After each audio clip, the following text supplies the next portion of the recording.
very good evening to you all, and I hope that you all are good and safe and you people are studying at home, है ना। चलो बहुत बढ़िया। And अब जैसा कि हम लोग जानते हैं कि we were discussing about the different modes of the reproduction in a single cellular organism. So today we are going to continue our discussion. And आज जो हम लोग सबसे पहले पढ़ने वाले हैं वो बहुत ही इंपॉर्टेंट है एग्जामिनेशन पॉइंट ऑफ व्यू से, and that method is your vegetative propagation method, vegetative propagation. Okay, चलो।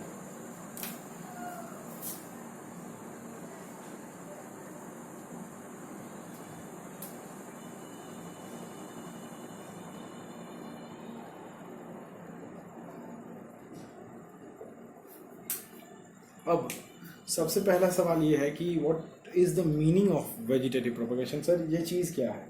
जैसे हम लोगों ने क्या क्या देखा है, हम लोगों ने अभी तक देखा binary fission, we have discussed the multiple fission, fragmentation, और क्या देखा है हम लोगों ने, और क्या देखा है हम लोगों ने, फ्रैगमेंटेशन देखा है, और क्या देखा है तुम्हारा binary fission, multiple fission, fragmentation, है ना। स्पोर फॉर्मेशन नहीं, स्पोर फॉर्मेशन नहीं देखा है अब तक, है ना। ओके ठीक है। और हम लोगों ने देखा बडिंग, है ना, बडिंग देखा है हम लोगों ने, और रीजनरेशन भी हम लोगों ने देखा हुआ है।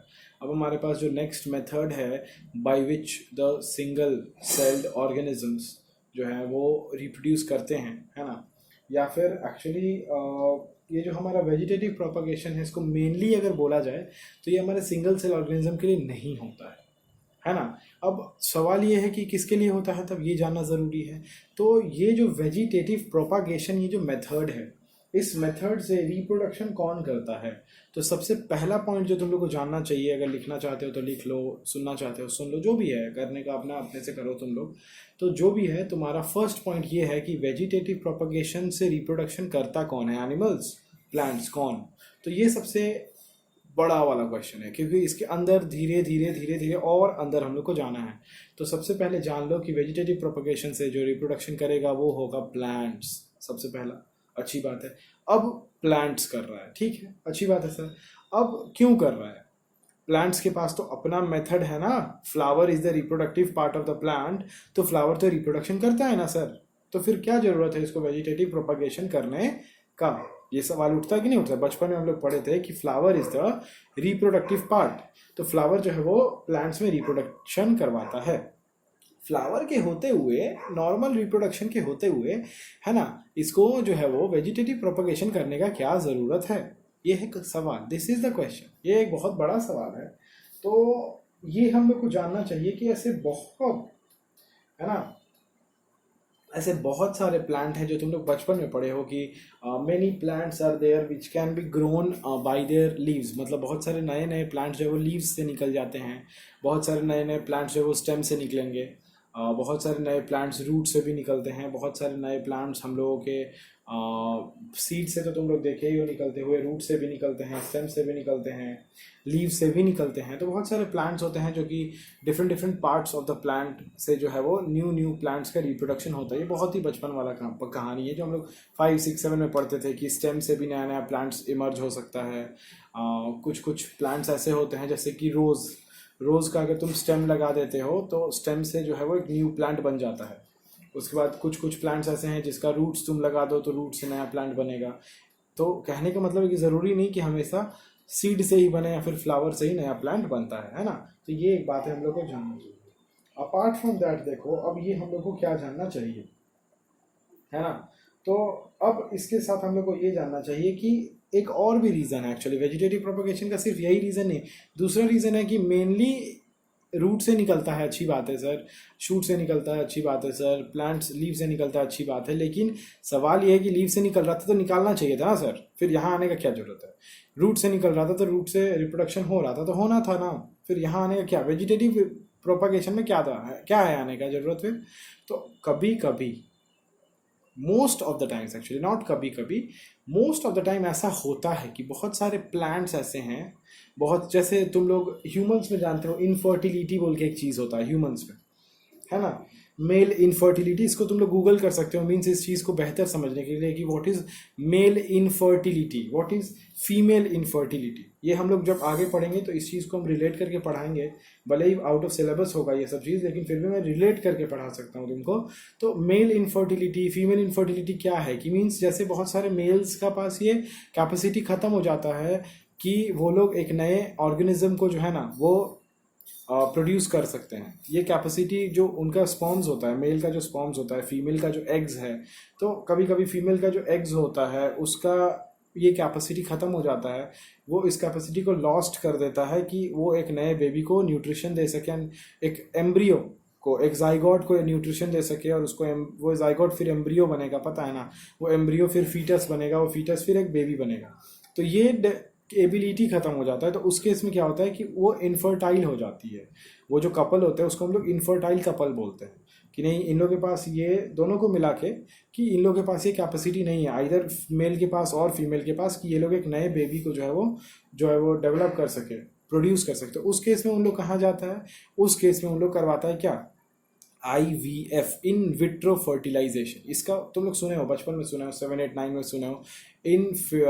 इंट्रा है ना, IVF सुने होगे आई थिंक, तो तुम लोग सुने ही होगे IVF, तो इट्स वेरी वेरी कॉमन है ना। इन विट्रो फर्टिलाइजेशन, जिसको हम लोग टेस्ट ट्यूब बेबी भी बोलते हैं कि नहीं बोलते हैं, एग्जैक्टली यस।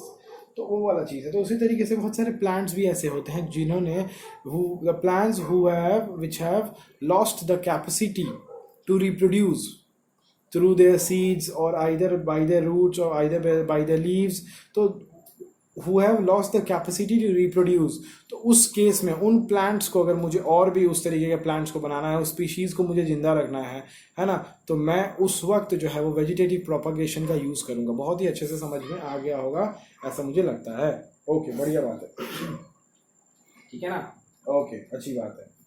अभी अलग अलग मेथड होता है वेजिटेटिव प्रोपगेशन के अंदर ही, बहुत सारा अलग अलग मेथड होता है। जैसे तुम लोग अगर पढ़े हो कभी तो तुम लोग सुने होंगे कि तुम्हारा वेजिटेटिव प्रोपगेशन में एक मेथड होता है जिसको हम लोग बोलते हैं ग्राफ्टिंग, एक मेथड होता है जिसको हम लोग बोलते हैं स्टेम कटिंग, एक मेथड होता है जिसको हम लोग बोलते हैं लेयरिंग। समझ गए। तो ये सारा कुछ मेथड्स है जो कि हमारे वेजिटेटिव प्रोपगेशन में हम लोग को देखने को मिलता है। समझ गए, ये बात है। अब सवाल ये है,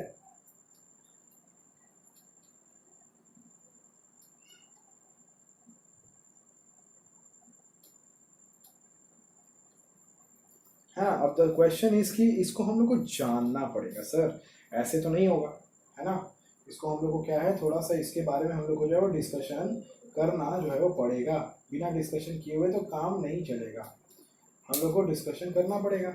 तो ये बात तुम लोग भी जान लो कि एक हमारा वेजिटेटिव प्रोपगेशन में अलग अलग मेथड्स होता है, जिसको हम लोग होता है ग्राफ्टिंग, एक होता है तुम्हारा लेयरिंग, एक होता है स्टेम कटिंग, एक होता है टिश्यू कल्चर। ये 4 इंपॉर्टेंट मेथड्स हैं जो हम लोग को जानना चाहिए। मैं लिख देता हूँ इसको, है ना, मैं इसको लिख देता हूँ क्या क्या मेथड्स हैं हमारे पास।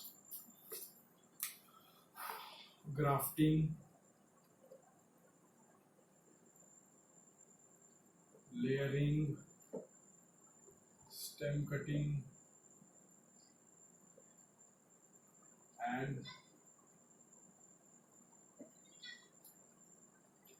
Tissue culture. तो ये हमारा 4 मेथड्स है ऑफ वेजिटेटिव प्रोपगेशन। समझ गए, ये बात है, अच्छी बात है। अब कहानी ये है कि फर्दर अब क्या करना है ना। अब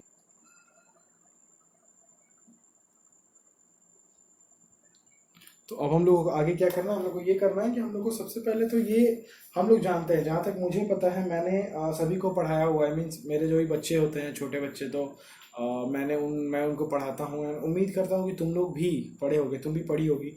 तो अगर तुमको दिक्कत है तो तुम हमको बोल देना कि मुझे सर ये प्लीज़ एक बार फिर से आप एक्सप्लेन कर दीजिए कि ग्राफ्टिंग क्या होता है, लेयरिंग क्या होता है ना, कटिंग स्टेम कटिंग क्या होता है, टिश्यू कल्चर क्या होता है। तो फिर मैं बता दूंगा, कोई दिक्कत, मुझे कोई प्रॉब्लम नहीं है। लेकिन मुझे ऐसा लग रहा है कि तुम लोग शायद जानते हो, मुझे ऐसा ही लग रहा है कि तुम लोग को पता है कि ये सब क्या है, तो इसलिए तुम लोग शायद कर सकते हो खुद से। एंड इन केस नहीं कर सकते कोई दिक्कत नहीं, बस इतना तुम लोग को अभी जान लेना चाहिए कि व्हाट आर द एग्जाम्पल्स। एक एक एग्जाम्पल ले लो, ग्राफ्टिंग का एक एग्जाम्पल ले लो, ठीक है, ग्राफ्टिंग में तुम लोग लिख लो एग्जाम्पल मैंगो, स्टेम कटिंग में तुम लोग लिख लो इसका एग्जाम्पल है रोज, ठीक है ना।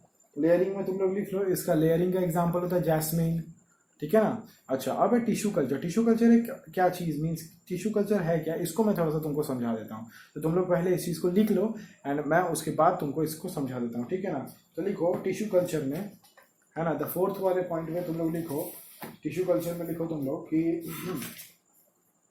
New plants are grown by using growing tip of a plant, full stop. These growing cells are kept in a culture medium, culture medium, which leads to the formation of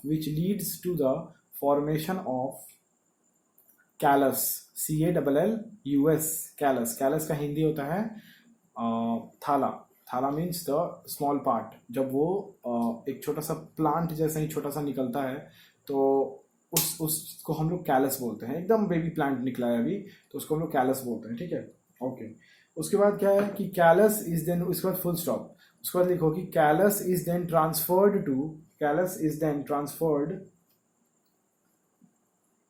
to the hormone medium which causes the growth and differentiation of the cells. Differentiation of the cells का मतलब है कि cells का number increase होगा, divide होना शुरू होगा ना, 2 से 4, 4 से 8, 8 से 16, 16 से 32। एंड सेल्स जब ग्रोथ होता है, जब सेल्स डिवीजन होता है तभी तो ग्रोथ होता है ना, सेल्स का नंबर बढ़ता है तभी तो एक जो कोई भी एक ऑर्गेनिज्म है, whether it's a plant, animal, कुछ भी, तो उसका ग्रोथ होता है ना, सेल के डिवीजन से, सेल डिफरेंशिएशन से।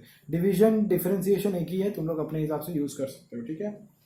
तो विच causes the growth and differentiation, full stop।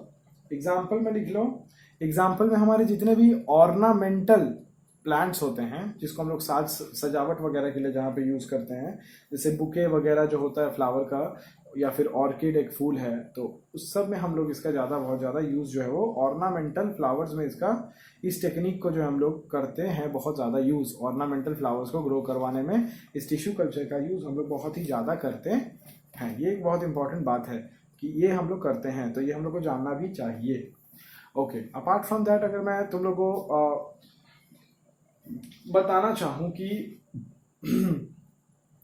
मैं बार बार बोल रहा हूँ तुम लोग घर पे अपना ग्राफ्टिंग, लेयरिंग और स्टेम कटिंग देख लेना। मैं इसलिए नहीं पढ़ा रहा हूँ क्योंकि मुझे लगता है कि तुम लोग को ये आता है। इनकेस नहीं आता है तो feel free, always feel free मुझे मैसेज या कॉल करके बताने के लिए कि सर प्लीज़ आप हमको ग्राफ्टिंग, लेयरिंग, स्टेम कटिंग एक बार प्लीज़ अलग से समझा दीजिए, वीडियो बना के, जैसे भी आपको पॉसिबल है वैसे आप समझा दीजिए। मुझे नहीं पता इसके बारे में कुछ भी, एंड आप प्लीज़ मुझे समझा दीजिए। तो मैं, कोई प्रॉब्लम नहीं है मुझे, मैं समझा दूंगा, लेकिन मुझे पता नहीं ना कि तुम्हें पता है या नहीं पता है। ये एक दिक्कत हो गया है मेरे सामने, है ना, तो ये एक प्रॉब्लम हो गया। तो जो भी है, तो ये टिश्यू कल्चर भी हम लोगों ने देख लिया। अब नेक्स्ट हम लोग जो मेथड देखने वाले हैं उसके पहले हम लोग को ये जानना चाहिए कि sir what is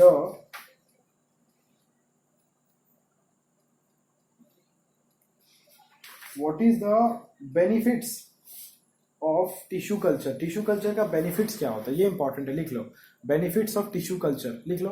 benefits of tissue culture, पहला लिखो कि we can grow the plants like banana, rose, jasmine, etc. that have lost the capacity to produce seeds. So we can grow the plants like banana, rose, jasmine, etc. that have lost the capacity to produce seeds. Second benefit लिखो, new plants are genetically similar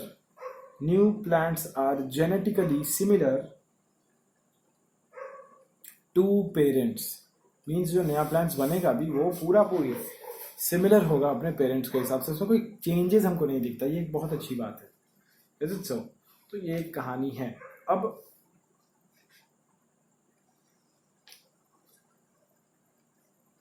है ना, समझ गए, इसमें कोई दिक्कत नहीं है, ठीक है। तो टिश्यू कल्चर क्लियर हो गया, अच्छी बात है। इनकेस कोई दिक्कत तो always you can tell me. अब नेक्स्ट जो हम लोग मेथड पढ़ने वाले हैं after vegetative propagation, that is what, that is है हमारा, ये है क्या, इसका नाम तुम लोग लिख लो spore formation. The next method is spore formation.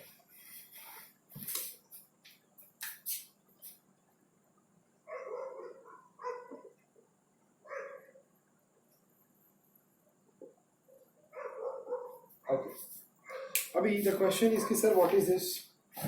इसका सबसे बढ़िया मैं एग्जांपल अगर तुमको बताऊं, तुम्हारे डेली लाइफ से उठा के अगर कोई एग्जांपल डाल दूंगा तो तुमको बोलूंगा you people have seen the bread, bread का जो होता है लोफ ऑफ द ब्रेड, तो इन योर रेनी सीजन, अभी तो रेनी सीजन चल रहा है, मीन्स थोड़े दिन पहले बहुत बढ़िया रेनी हो रहा था, तो तुम एक ब्रेड लेके आओ, ब्रेड लेके आके उसको 3-4 दिन 5 दिन 6 दिन छोड़ दो।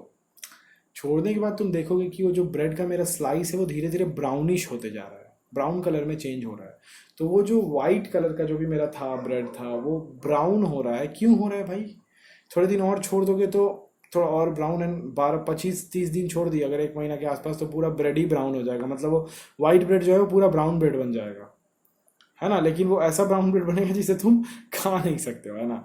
तो ये वाला बात है। तो कैसे, क्या हुआ, क्यों हुआ, है ना। ये बहुत सारा सवाल है कि पहला सवाल तो है क्या हुआ कि ये ब्राउन हो गया, दूसरी बात है कि जो भी हुआ वो क्यों हुआ, और जो हुआ वो कैसे हुआ, है ना। तो ये सब सवाल है जो कि तुम लोगों को जानना चाहिए, ज़रूर जानना चाहिए कि चल क्या रहा है यहाँ पे, है ना। तो देखो यही बात है और कोई बात नहीं है। ओके, अभी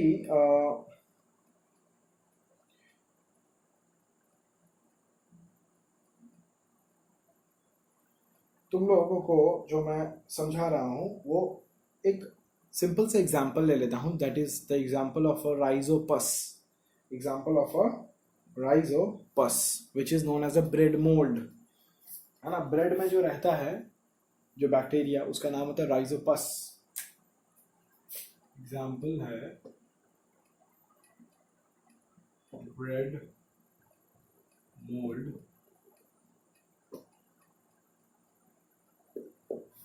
राइजोपस समझ गए। ब्रेड मोल्ड है, इसका नाम राइजोपस है। अच्छी बात है ना, अच्छी बात है। अब क्या हो रहा है, क्या चल रहा है, क्या घटना घट रहा है, कैसे हो रहा है, कुछ समझ में नहीं आ रहा है ना। देखो मैं इसे बनाने की कोशिश करता हूँ, ज़्यादा नहीं बनाऊंगा।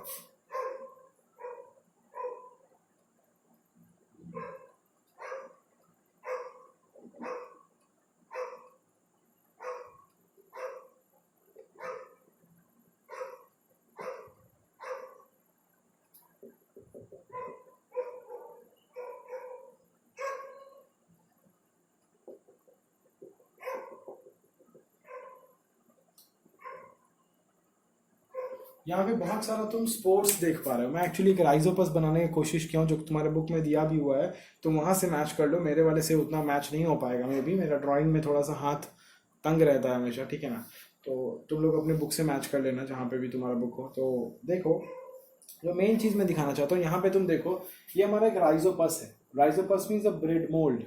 ये एक छोटा सा फंगस है, ये फंगस है, फंगी, फंगी बोलते हो ना, फंगी समझते हो ना, फंजाई, क्लास 9 में पढ़े थे। तो ये फंगी होता है। ये क्या होता है ये भी जान लो, ये फंगी होता है, ठीक है ना। ये एक फंगी होता है। ये फंगी जो है वो ब्रेड पे ग्रो करता है। अभी ग्रो कैसे करता है ये है सवाल एक्चुअली। तो इसमें स्पोर्ट्स दिख रहा है तुमको, बहुत सारा स्पोर्ट्स दिख रहा है, अच्छी बात है। अब देखो कुछ कुछ चीज़ों को लिख लेते हैं, फिर हम लोग समझने में हम लोग को आसानी होगा। लिख लो, कुछ कुछ चीज़ें लिख लो, ठीक है। तो लिखो सबसे पहले that the thread-like structure, the thread-like structure that generally develops on the bread, that generally develops on the bread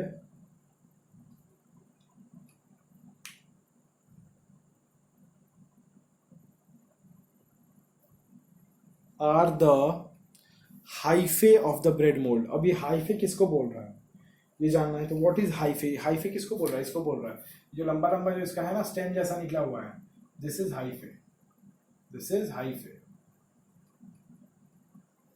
this is hyphae of the bread mould, ठीक है, अच्छी बात है।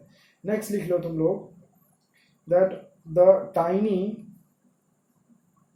the tiny blob on a stick structure are involved in reproduction। The tiny blob on the stick structure are involved in the reproduction। मतलब reproduction में कौन है, ये जो हमारा स्पोर्स है ना यहाँ पे, ये वाला पोर्शन जो है मेरा, ये पोर्शन, ये पोर्शन, ये पोर्शन, ये जो ऊपर वाला पोर्शन है जिसमें स्पोर्स हैं, ये स्पोर्स ही एक्चुअली मेन रोल है इसी का रिप्रोडक्शन करवाने में। ब्राउनिश जो उसका है ना, ब्राउन को जो बढ़ाना है, फंगी को बहुत ज़्यादा बढ़ा देना है उस पर, तो बढ़ाने का काम कौन करेगा? ये स्पोर करेगा। ये जो हाइफे के ऊपर स्पोर्स है, यही तुम्हारा रिप्रोडक्शन में मेनली इन्वॉल्व होता है। ये हम लोग को जान लेना चाहिए। अब कुछ इंपॉर्टेंट बात लिख लो तुम लोग, ठीक है? लिखो कि द ब्लॉब्स आर स्पोरेंजिया। इसी ब्लॉब्स को क्या बोलते हैं? स्पोर्स लिखे हैं हम। This blobs are also known as sporangia. This is also known as sporangia.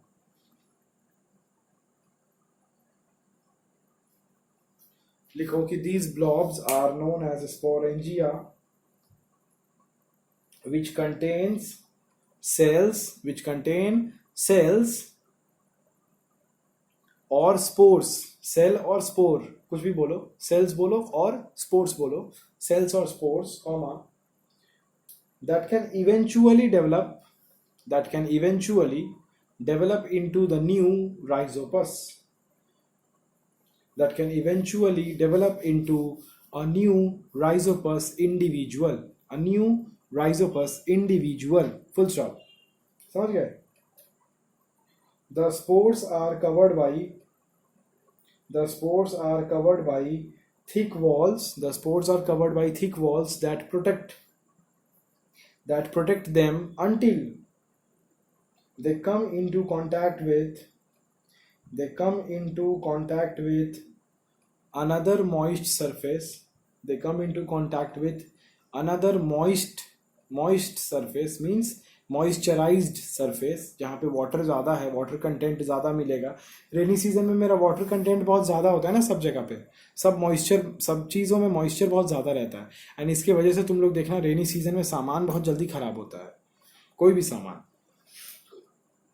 है ना, जल्दी ख़राब हो जाता है। क्यों? क्योंकि उस पर बैक्टीरिया का ग्रोथ बहुत ज़्यादा, क्योंकि रेनी सीजन पे जो टेम्परेचर है, रेनी सीजन के वक्त जो टेम्परेचर होता है, that temperature is the best suitable temperature for the growth of any micro organism. इसीलिए तुम लोग देखना कि रेनी सीजन के वक्त ही बहुत सारी बीमारियां भी ऐसी हैं जो कि बीमारियां भी बहुत ज़्यादा होती हैं रेनी सीजन के वक्त ही। क्यों? क्योंकि वो एक समय है जो कि पीक टाइम होता है, एकदम उस समय में हर एक माइक्रो ऑर्गेनिज्म के ग्रोथ के लिए बेस्ट टाइम होता है। वो जो टेम्परेचर है, बहुत ज़्यादा गर्मी नहीं, बहुत ज़्यादा ठंडा नहीं, एकदम एवरेज वाला टेम्परेचर है उस समय, एकदम मॉइस्चर से भरा हुआ एटमॉस्फेयर है पूरा, हर, है ना। तो वो जो पीरियड है, वो जो एक कंडीशन जो मिलता है उन लोगों को तुम्हारा रेनी सीजन में, that condition is the best condition for the growth of the micro organism. ये बात तुम लोग को पता रहना चाहिए। और तुम लोग को एक और बात पता रहना चाहिए कि जो बैक्टीरिया का नंबर्स होता है जनरली, वो हर 20 मिनट पे डबल होता है। ये भी बात तुमको पता रहना चाहिए कि हर 20 मिनट पे बैक्टीरिया का जो नंबर्स है वो डबल होता है। Bacteria reproduces after every 20 minutes, reproduction उन लोग का होता है। ये बात भी जान के रखो, ऐसा ही नहीं बाबू हलवा नहीं है कुछ भी, है ना। तो ये जान लो तुम लोग, ये भी तुम लोग लिख लो, बहुत इंपॉर्टेंट पॉइंट मैंने ये बोला है तुम्हें, ठीक है? ओके,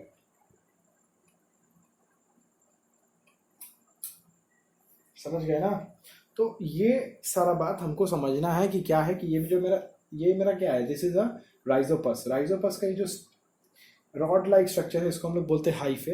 हाइफे के ऊपर एक ब्लॉब जैसा स्ट्रक्चर होता है, गोल जैसा, जिसको हम लोग बोलते हैं स्पोरेंजिया। इस स्पोरेंजिया में क्या होता है? सेल्स होता है या फिर स्पोर होता है। और यही स्पोर्स क्या होता है, जब ये स्पोर्स है ना, ये कवर्ड होता है एक थिक वॉल से, और जब ये स्पोर किसी मॉइस्ट सरफेस के कांटेक्ट में आता है, वो थिक वॉल जो है रिमूव हो जाता है, और ये स्पोर क्या करता है, वहाँ पे रिप्रोडक्शन करवाता है। फिर धीरे धीरे करके जो है वो आगे बढ़ता है रिप्रोडक्शन करते करते, एंड एट लास्ट हम लोग देखेंगे कुछ दिनों में, 10 15 20 दिनों में, कि पूरा का पूरा ब्रेड जो है वो ब्राउन हो गया है। मतलब पूरा का पूरा वो फंगी से भर गया है, पूरा वो राइजोपस से भर गया है। समझ गए? तो यहाँ पे जो हम लोग का जो रिप्रोडक्शन हो रहा है वो थ्रू द स्पोर्स हो रहा है, एंड इसीलिए ये जो हमारा रिप्रोडक्शन का मेथड है, इसका नाम होता है स्पोर फॉर्मेशन। समझ गए? एकदम सिंपल है, ज़्यादा कुछ है नहीं इसमें। ये एक बात इंपॉर्टेंट था। अब यहाँ पे हम लोग को ये जानना है, ज़्यादा कुछ नहीं जानना है, यहाँ पे हम लोग को यही जानना है कि जो हमारा स्पोर फॉर्मेशन हुआ, तो यहाँ में हम लोगों ने शायद 5 या 6 आई थिंक मेथड्स को डिस्कस किया हुआ है। अब ये सब मेथड किसके लिए था? तो ये सब हमारा असेक्सुअल मोड ऑफ रिप्रोडक्शन था।